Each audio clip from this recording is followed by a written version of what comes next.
Reading history leads you to appreciate the present. Our ancestors really had to suffer through a lot. Longevity has gone up, famines have gone down, deaths in natural disasters have gone down, democracy has gone up. A country that's at peace is not news. A country that isn't having a famine, that's not news. There's an improvement that is invisible from journalism. Capitalism has made people better off. If you don't believe me, would you rather live in North Korea or South Korea? The idea that we're living in a particularly dark moment and we need a charismatic ruler to make us great again is always the appeal of fascist leaders. Tell me about your thoughts on the gender debate. The empirical issue is often confused with the political issue of should there be equality. Because if you insist on 50-50 in all professions, you're going to be forcing some women to do things they don't want to do, and same for men. When people get more prosperous and better educated, they tend to put a higher priority on the environment. An unpopular view among intellectuals these days. Humans have advanced through science and technology.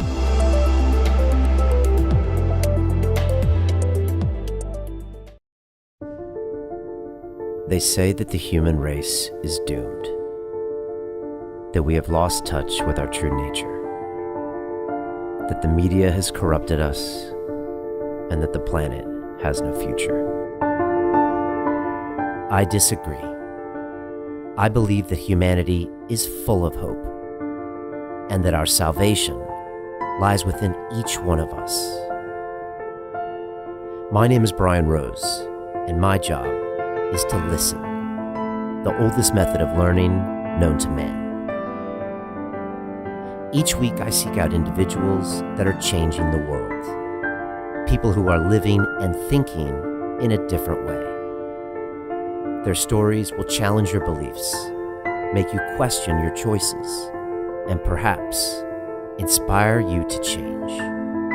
I never planned on doing any of this, but now I can't stop. Join me on this mission and make humanity something we can all be proud of.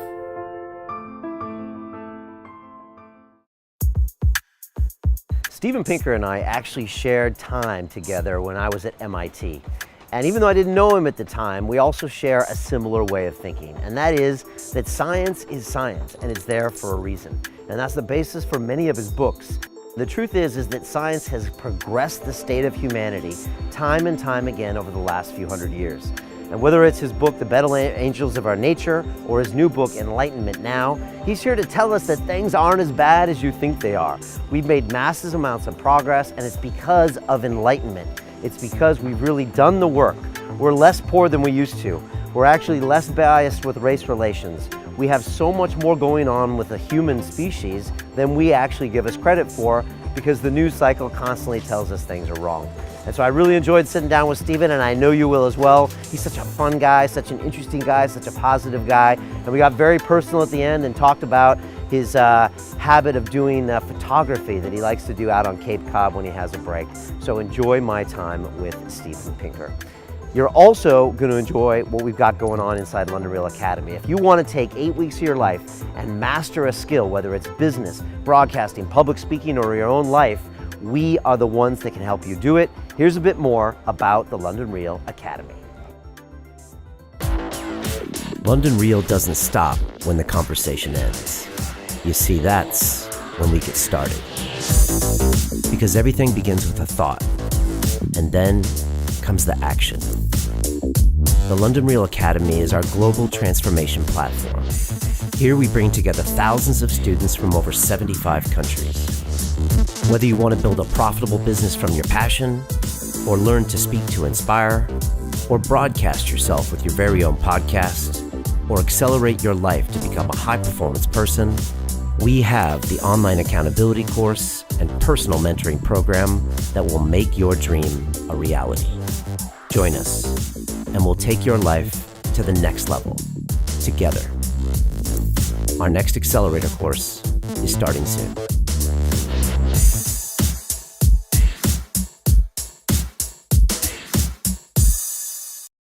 This is London Real. I am Brian Rose. My guest today is Steven Pinker, the best-selling author and professor of psychology at Harvard University.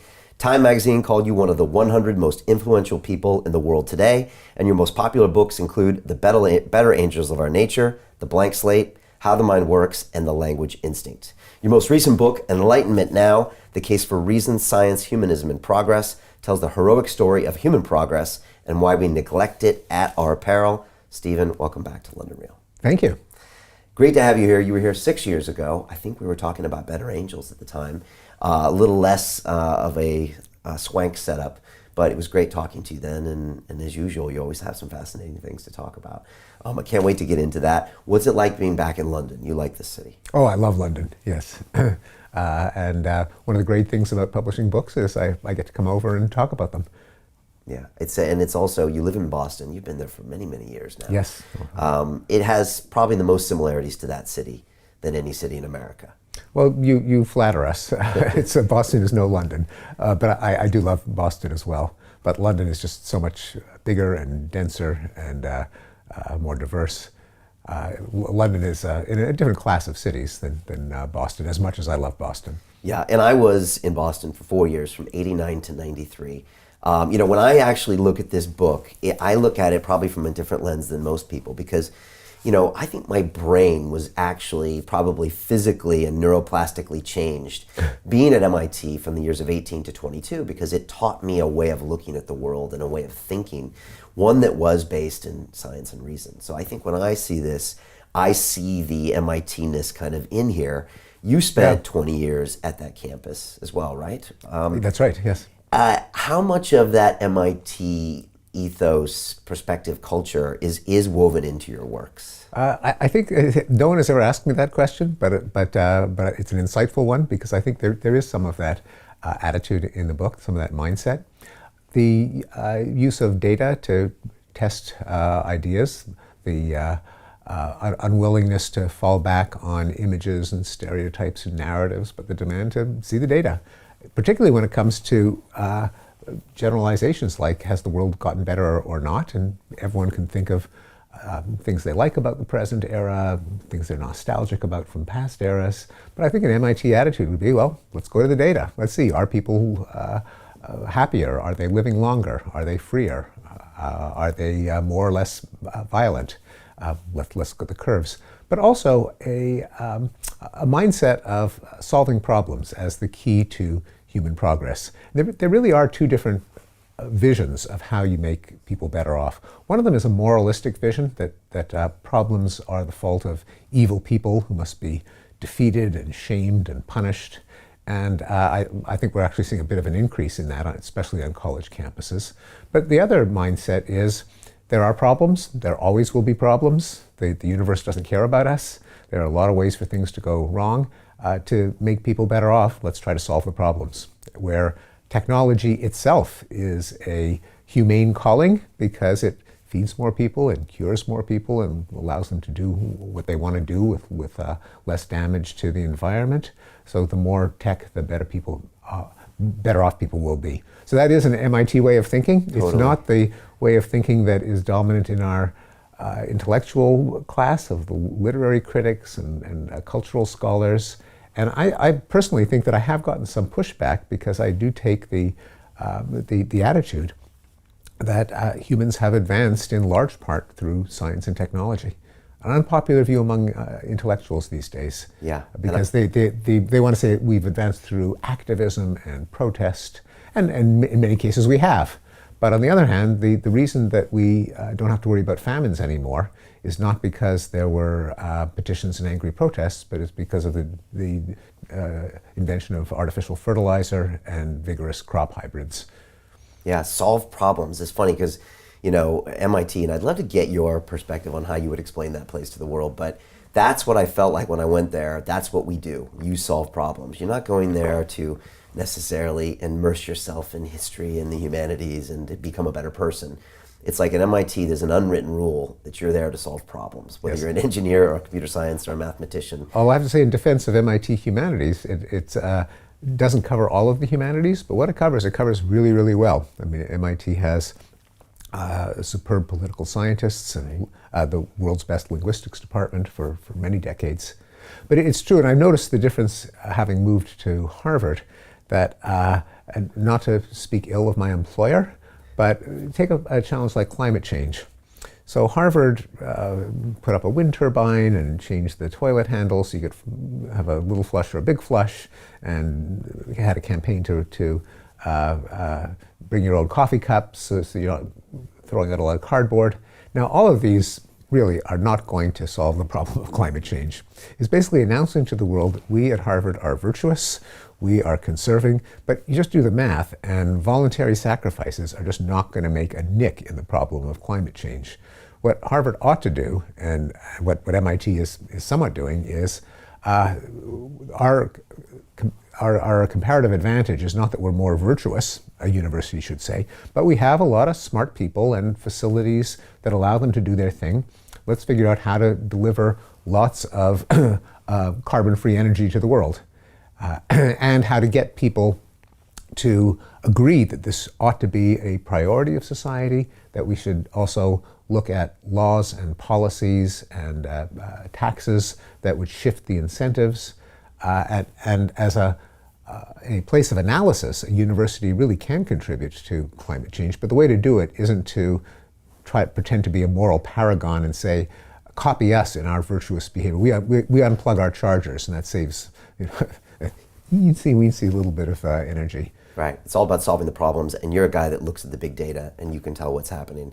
This book is chock full of charts and diagrams. Your TED Talks are full of these massive diagrams that just trend one way down or trend one way up, and you're telling people that based on the science and the reason, the world has improved in many different aspects. Safer to drive, more literacy, less poverty. It's something you're always looking at, the data and the science and the reason that made that progress.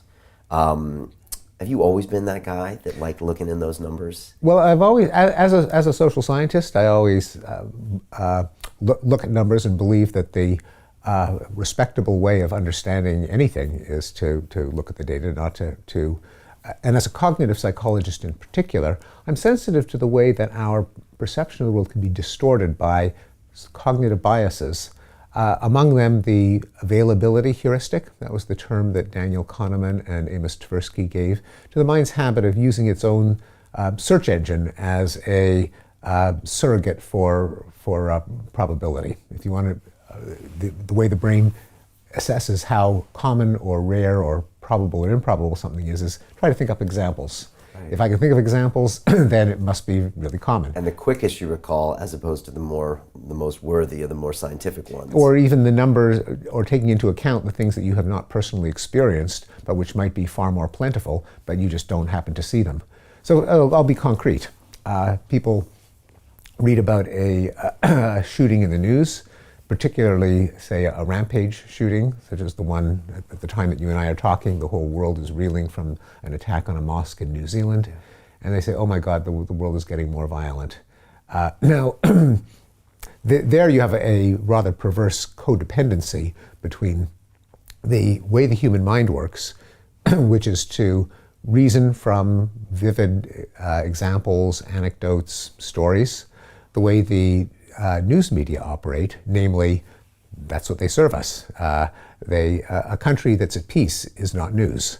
A country that isn't having a famine, that's not news. So a lot of the gradual improvements in the human condition are people are utterly ignorant of, because there's never a Thursday in October in which they happened, in which they get news coverage. Right. But the third component of this rather vicious codependency is the terrorist or the rampage shooter himself, who games the system, knowing that our own gruesome curiosity, our tendency to be terrified, that's why they call it terrorism, by vivid examples, the news media's policy of giving saturation coverage to gory atrocities creates an opening for these sickos to gain the world's attention. They're often pathetic nobodies, but one guaranteed way to become famous is to kill a bunch of innocent people. Yeah, we went with a GoPro going live, so there's the video there to make it all the more horrifying. Yeah. But even without the GoPro, he knew he was as he was plotting his repulsive scheme, he anticipated, I will become famous, my manifesto will be known, and he was absolutely right. So it's that way of understanding the world. Remember the atrocity, remember the headline, discuss it endlessly, I think contributes not only to this perverse incentive that more people will do it, but also it leads to a lack of appreciation of the real risks and the real progress. Even everyday homicides, the ones that take place in arguments in a bar or jealous lovers or people fighting over a parking spot, they are massively more common than the rampage shootings. They, in the United States, which admittedly has a higher homicide rate than other Western democracies, but probably 40 people are murdered every day. Now, if 25 people are killed in a rampage shooting, people talk about it for weeks, and it's embedded in collective memory. But day in, day out, every day, 40 people are murdered, and that is kind of below the fold for those of you who used to remember these printouts called newspapers. Yeah. Getting back to Enlightenment Now and to the better angels of our nature, the overarching argument of both those books is that if we look at the world the way we rationally should, namely at data, which count up not only the killings, but the people who don't get killed, not only the countries at war, but the countries at peace, add them all up, calculate the proportion, then you see something that you can't detect from the day-to-day dribble of the news, namely rates of warfare have gone down. In the United States and many other countries, rates of homicide have gone down. And then in Enlightenment Now, which broadened the scope from just violence to every measure of human well-being, longevity has gone up, work hours have gone down, leisure time has gone up, famines have gone down, deaths in natural disasters have gone down, deaths in car accidents have gone down, democracy has gone up. In measure after measure, when you look at the whole picture, not just the anecdotes and episodes, you see that there's an improvement that is invisible from journalism. Right. This cognitive bias is a great point. Maybe you can speak on this to people that are watching and listening, that, okay, they might have heard of this concept, but if you can know that this exists, can you arm yourself against your own cognitive biases and just say, okay, this is what I'm naturally going to want to watch. This is what the news media is serving up to me. But how can I check that and say it's an availability bias, it's a survivorship bias? There's quite a few cognitive biases out there. Yes, there are. If you go to Wikipedia and look up cognitive illusion, how many are there? 20 or 30 named ones? Maybe even more. That's right. And it's a profound question, and it's one that is often asked of Daniel Kahneman, who, with the late Amos Tversky, brought cognitive biases to the world's attention. And Kahneman became famous not only for winning the Nobel Prize in economics, but for his bestseller, Thinking Fast and Slow. And Kahneman is actually pessimistic about the ability to debias our cognitive illusions. And it is true that it's often not enough to just tell people about them and say, oh, be careful of this from now on. But of course, Kahneman himself and me and you are aware of it. We do try to inoculate ourselves against it. And I think more sophisticated curricula in critical thinking, statistical reasoning, have shown that people can be debiased. They can learn to think more critically, more like a statistician and less like a consumer of news. But it is an uphill battle because naturally we just go with the images and the stories and the anecdotes. It has to become part of our kind of our conventional wisdom, beginning, I think, with elementary school education, but permeating the whole culture of intellectual life, cultural criticism, journalism, educated conversation around the dinner table or at a bar, that you must not use an anecdote as proof of a trend or a development. That should, nor fall prey to various other fallacies that Tversky and Kahneman and others have shown, such as the gambler's fallacy and the conjunction fallacy. It should be as silly or embarrassing to commit that error as to appeal to astrology or evil demons.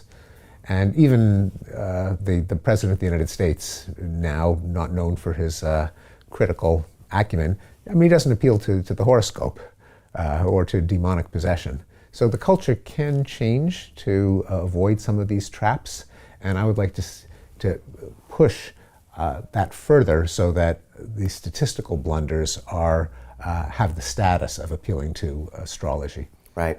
You know, it's interesting because I'm looking at what I do here at London Real, and at this point, our content has been watched by about 250 million people now around the world. Right? Yeah, and thanks to our overlords in Silicon Valley, Google and YouTube, you know, we're able now, because of technology, which was created from science and reason, we're able to blast out all of these incredible long forms, nuanced conversations around the world and put out education in a way that we'll probably see on one of your charts and one of your books in 20 years as changing the world. And yet, Stephen, when you came in today, I was thinking at the same time, this technology that was created from science and reason has also created something called the flat earthers, which is almost in direct opposition to that tech itself. It didn't create them, by the way, but it gave them a second wind. They go back. Well, of course, they go back to the Catholic Church around the time of Galileo. Right. Well, actually, no, that is actually not right. But to biblical view of the world. They did exist when I was a child in the 60s, although they were kind of a joke, and I assumed that they had vanished, but you're right, they've come back. And it's weird because, you know, I see what my viewers watch, and I'll be honest, Stephen, and I'm coming from an engineering and science background. Rupert Sheldrake would say I suffer from the science delusion, and that's okay, but still, the content that people love to voraciously eat is the stuff that is kind of sometimes spiritual, sometimes not based on scientific fact. It's almost like they kind of want to believe this stuff. And so we're seeing, like with this flat earthing phenomena, where people are trying to prove this. There's conventions about it, which almost stands in direct, face of the technology and reason that we've built. What do you see when you see that example? No, it's true, and it's not the only one. There's also many of my guests are more popular than others, whether it's Bruce Lipton talking about epigenetics or Joe Dispenza talking about, human energy fields, that an MIT professor would probably wrap my knuckles for talking about those things, because they would say that was not covered in any of this science. We have no proof of that. So what are you doing talking about it? But a lot of times that is what the human chooses to consume out there. Well, it's true. And the challenge, and the major theme in Enlightenment Now, is that human nature, left to its own devices, is not particularly rational, as Tversky and Kahneman and others have shown, and for that matter, the history of human folly, the extraordinary popular delusions and the madness of crowds. On the other hand, we have to be capable of reason. We did invent logic as a species. You and I are having this conversation right now. We have a benchmark of rationality against which we can say a lot of people fall short. If we weren't capable of saying what's rational in the first place, we'd have no basis for saying that anyone is irrational, because what are they not? Well, they're not rational, and you and I and Kahneman and others can appeal to probability theory and logic and mathematics and science. So how do you reconcile these? Well, it's that we do have some kernel of rationality. We don't always deploy it, because often, for a number of reasons, probably rooted in evolution. Some of it may just be that the brain has only so much processing power. But I think more of it is that we're social creatures, and that sometimes facts and reason kind of work against our interests. Right. I mean, I want to, social trumps all. Social that's trumps our all. survival mechanism. And status. I mean, each one of us would like to be infallible. None of us is infallible, and that often means we've got to twist the truth to make ourselves look more virtuous. And so, in the battle between logic and truth on the one hand, and tribal solidarity, prestige and status, winning allies. The winning allies will win every time, unless you set up rules of a game that everyone agrees to, where the rational part of us, which is there, otherwise no one could have figured out how to design a trap that kills an animal, or how to a baby sling that holds a baby. You've got to have enough appreciation of the laws of physics to know how to tie the knot and to process the fiber and extract the poison from the mushroom and fabricate the bow and arrow. So it's crazy to say that humans aren't rational. We obviously have a capacity for reason. The challenge is to scale that up by implementing norms and institutions and rules that prevent us from sinking into our fallacies, from indulging our own biases, such as free speech. That is, you want to claim something that, say, elevates your prestige, but someone else gets to say you're full of baloney. Peer review in the sciences, empirical testing in the sciences, checks and balances, double-blind studies, checks and balances in government, the presumption of innocence in the criminal justice system, and the right to legal counsel and the adversarial process in the courtroom. All of these are things that are kind of unpleasant when you have to go through them and you don't just get your way.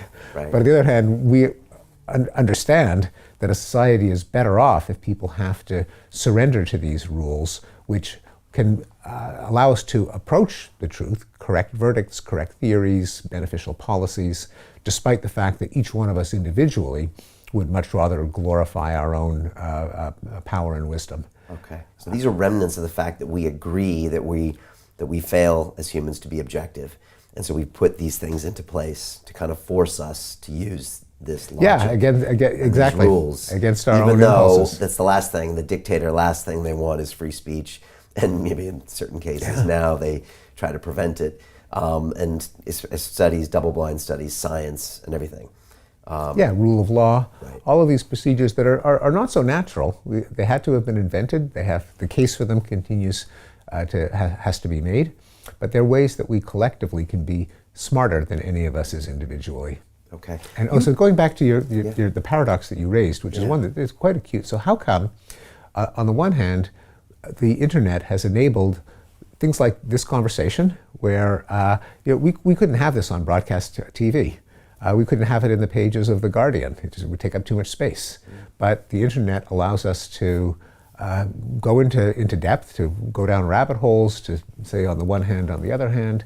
So if this kind of medium is, and there are others like it that make us, in a sense, make us smarter. But at the same time, you've got the conspiracy theories and the fake news and the anti-vaxxers and the flat earthers.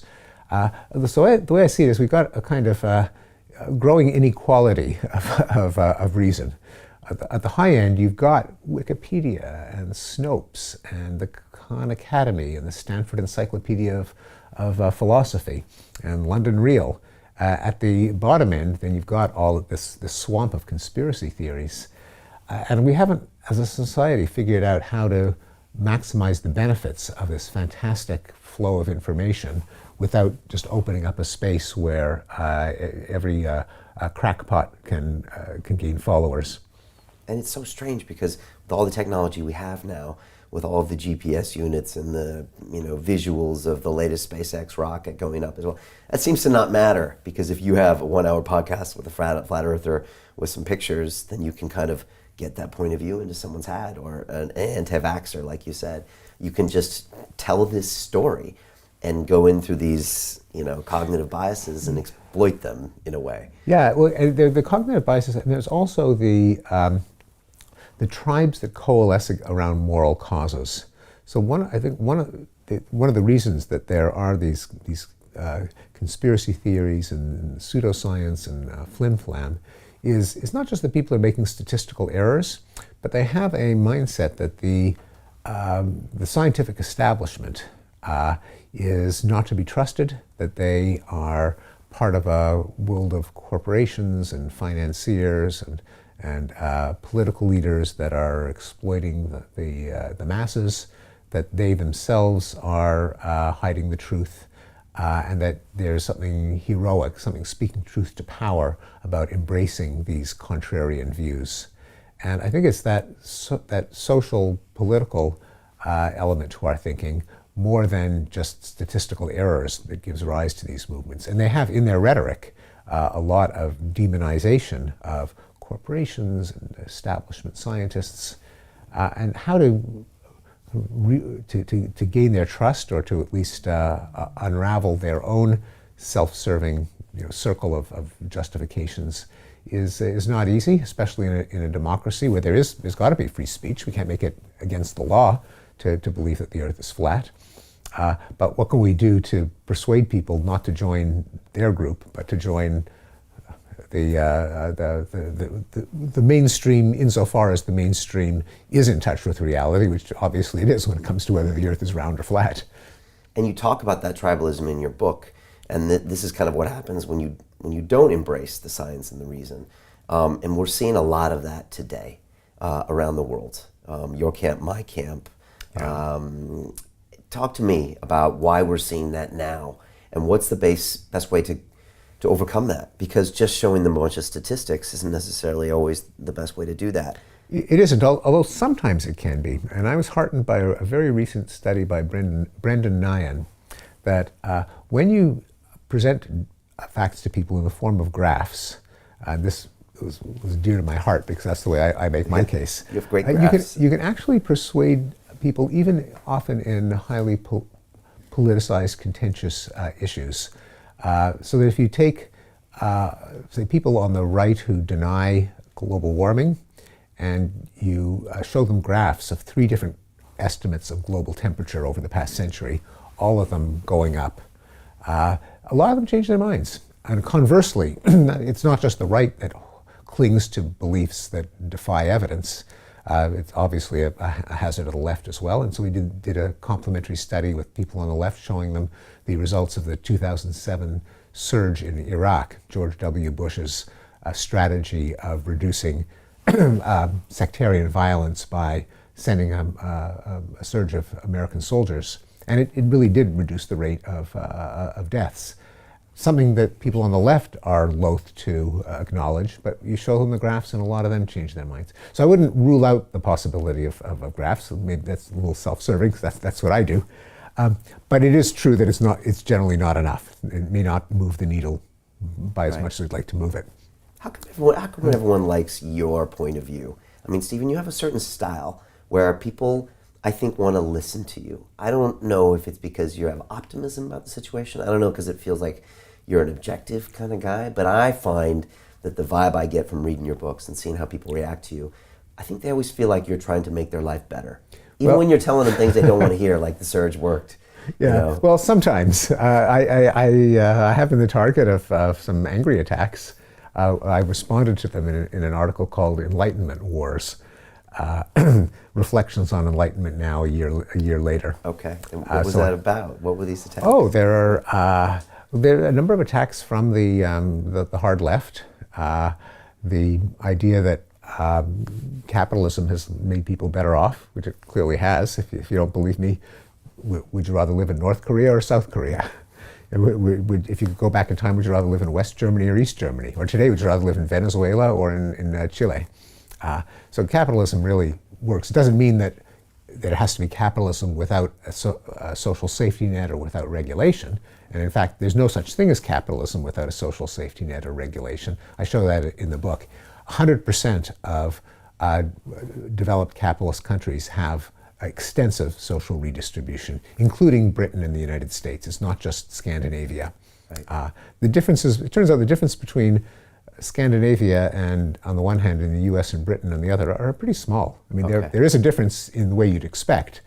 Sweden and Norway really do have more extensive social welfare than the United States. But they're not that far apart. So, right. So the question is of whether we should have capitalism raw, untrammeled, unbridled, 100% free market. It's just not an issue. That does not exist. I mean, maybe you try it for the first time if you're a hardcore libertarian, but if you do, you're doing something that history has never seen. So anyway. But talking about that inflames some people on the left. It does. Even saying, you're a Harvard professor, you usually play into what they say, right? Well, I live in a left-wing world, being in a university, and the culture of book reviewing, of journalism, definitely tilts left. So that's one thing that gets people mad. I also get flack from the kind of the Trumpian right, because I do believe that pretty much everything that authoritarian populism and Donald Trump stand for are the opposite of Enlightenment thinking, and I think can push back against a lot of this progress. So there's a lot of ire from them. Then on the left now, because in our culture, everything gets, at least in America, no matter what the problem is, the root cause is always racism. Now, America has become absolutely obsessed with racism. And so there are critics who say, well, didn't the Enlightenment gave rise to modern racism and slavery and colonial exploitation? I think it's total nonsense. It's the exact opposite. It was during the Enlightenment that you had the first movement to abolish slavery and to push back against imperialism for the first time in history. But nonetheless, there is a left-wing retrospective critique of Enlightenment because of this, I think, anachronistic attribution. So no, I do attract enemies. I try to be as reasonable as I can be, but it certainly doesn't work on everyone. And you say that the progressives aren't actually about progress. That's well, yes, progressives hate progress. Right. What does that mean?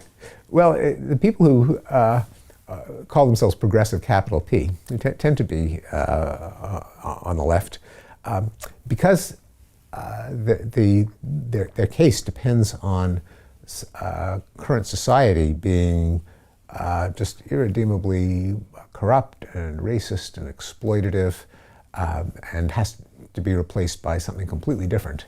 The idea that actually we're better off than we used to be, and we still got severe problems, but that the institutions that we have now, like democracy, like markets, like international organizations, like universities, scientific establishments, really have made the world better off. And so you should really think twice before you try to bulldoze them and create something from a clean drawing board. We clearly have to improve the institutions that we have, but they're better than a lot of alternatives. So that doesn't sit well with a certain so-called progressive critique, which, if it acknowledged progress, would be conceding that some of the institutions that we have now are not so bad. Right. Or at least you could imagine a lot worse. But they can't really acknowledge it because then that kind of takes away everything that they're about. I mean, even subconsciously, it's hard to acknowledge it. And I mean, you see it today. I mean, these things like the patriarchy, and then race is a huge issue in debate in America. And it seems like that from the left, the decision is it's got to all be torn down and we have to come up with a new solution. Absolutely. And there is a right-wing version as well, and to put it mildly, because it's now kind of running the country, Donald Trump ran on a deeply dystopian worldview. His infamous inaugural address about carnage and failing schools, probably written by Steve Bannon, who was, insofar as there's a kind of brains behind the operation during the campaign, he was it. But it was a view that in fact encapsulated by his campaign slogan, "Make America Great Again." It used to be great, now it's not. Things have gotten worse. So the idea that there's been progress is also anathema to the populist right. It's not just a left-wing demon. But it always sells, Stephen. I mean, you look at every presidential campaign for the last 100 years, and there are similar themes of let's make this country great again. Well, no, there are some differences. So, for example, Ronald Reagan, it's Morning in America again. Morning in America, fantastically optimistic. Barack Obama, hope and change. Franklin Roosevelt. The idea that we're living in a particularly dark moment and we need a charismatic ruler to make us great again is a theme that Trump is not the first to use. It is always been the appeal of fascist leaders. And there is, I wouldn't go so far as to say that Trump is a fascist. He's going to make the United States into a fascist dictatorship. I think that's hyperbolic. But he does, it's gruesomely fascinating to see some of the themes of fascism being replayed in a democracy. When Trump says, for example, he wants to prosecute the comedy show Saturday Night Live because they constantly make fun of him. Well, shutting down a comedy show because they criticize the leader? I mean, that sounds like Kim Jong-un or Joseph Stalin. It's kind of shocking to hear that out of the mouth of an American president. And obviously it's not going to happen. I'm not paranoid enough to think that he's going to turn the country into a fascist dictatorship. But it is chilling to see that kind of impulse that often leaders do exercise when they can get away with it. But to know that that's a temptation of a certain kind of leader. But it doesn't surprise you, and you saw this kind of coming. You saw this coming. I can't, I wish I could say that, but the reality is that I didn't. And like many, I was stunned on November 8th, 2016. And throughout Trump's campaign, I'm going to confess, I thought, oh, this is he's a media magnet. He'll get a little attention and then he'll fade away. So I was wrong. As I was writing Enlightenment Now, his election took place in the when I was about halfway through. I had to figure out what's going on. There's clearly whatever forces toward enlightenment and progress that we have seen, such as international cooperation, such as respect for truth and institutions of fact-finding and truth-telling, such as cosmopolitanism, the idea that we're better off when people and ideas mix than if we stick to our insular silos. All of these he pushed back at, and he got elected with a minority of the votes, but he did get elected. And so it was a reminder that the process toward enlightenment is often an uphill battle, and if it advances at all, it's often, in the best of worlds, 2 steps forward, 1 step back. Now, you're the king of the graphs, and you put up these fantastic graphs, usually the last 100 years or 300 years. 100 years from now, what's to keep us from having these same sort of strange cycles in our tribalism, in our leaders? Yeah. I mean, we're these crazy little reactive monkeys that are running around. Sometimes we can be logical, sometimes we create enlightenment through reason and science, and then sometimes we don't, clearly. Yeah. Do you think that this will be an anomaly, and that Steven Pinker, the 14th, is going to show a graph one day at the TED Talk and say, my great-great-great-grandfather used to talk about this, but now there's no more of this now, because we understand our cognitive biases, we've got much more science and reason, and that's why that Trump thing that happened back in the day will never happen again. Do you think we'll get there? Yeah, no. I think we can get better than we are now, but I think I would not be surprised if in 100 years there are flat earthers. But the question is, how influential will they be? How kooky? How fringe? I think there are just features in human nature that pull us back toward magical thinking and tribalism and demonization, and they're going to be with us as long as we're human. It's our institutions and our norms that repress them. I think over the long run they really can make progress, as we see in the fact that some things that were open to debate are now a done deal, and they aren't brought up again. Such as, take an extreme example with which I began Better Angels of Our Nature, human sacrifice. It's the idea that you want better weather, or you're worried about your crops failing, and so you throw a virgin into a volcano. Every civilization did that. The Bible was, the people of the Bible were just getting over it, which is why they had to explicitly outlaw it. Now we don't have to outlaw it because it just wouldn't occur to most people to cut the beating heart out of a living person to placate an angry God. So that's progress. That's progress. We probably exactly. won't be doing that in 1,000 years. Probably won't be doing that. Okay. Slave auctions. There is still, of course, human trafficking and underground slavery, but of course there used to be above ground slavery. Chattel slavery and contracts and government enforcing the right of slave owners to capture runaway slaves, and that's gone. No country has legal slavery anymore. And we see it in our own lifetimes. Decriminalization of homosexuality. First women's suffrage, then equality of women under the law. So we can make progress despite our worst selves. It doesn't mean that racism and sexism and magical thinking have been abolished, but they have been capped in one domain after another, and it will always be a struggle to keep it going. But history tells us that I don't think there's a direction to history, because that's kind of mystical, and I'm not a mystic. But there are some mistakes that we make that, by and large, we learn how to not make again. And just give an example of how they're, even though I don't think we're going to see an end to irrationality, and it's going to depend on the quality of our educational system, on what kind of unwritten norms and rules we impose on in journalism and intellectual discourse and conversations like this one.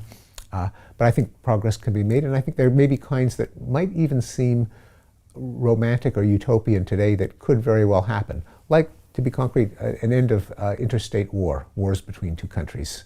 Now that might seem to be like a result of having too much brown acid at Woodstock, or smoking one too many legal joints. But to think that we could abolish war. But we're kind of almost there. That if you look at the number of wars, putting aside civil wars, which we still have, but country A declares war on country B, and they meet in the battlefield, and they have battalions of tanks, and they bomb each other's cities, and they have naval battles with battleships. That doesn't happen anymore.